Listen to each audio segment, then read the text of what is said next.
Ini semuanya pemirsa harganya 20.000 ya.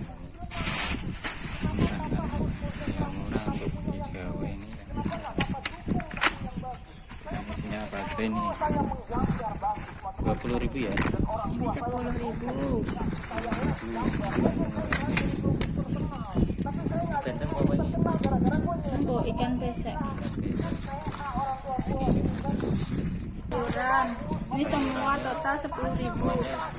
Ini 2.000 rupiah. Terus dikeluarkan.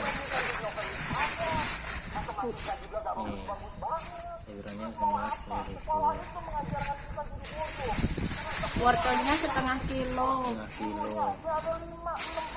Cabenya 1/4. Tomatnya 1/4. Entah 1/4 kali. Itu pokoknya ini semua. Ini semua ini sayuran ini 10.000 pemirsa, dan ini ikan gerah biasa, gerah ini 10.000, jadi totalnya 20.000 dapat segini pemirsa. Ya, hidup di Jawa ini enak juga, harga lumayan murah, 20.000 dapat segini. Oke, terima kasih, sampai jumpa di video selanjutnya.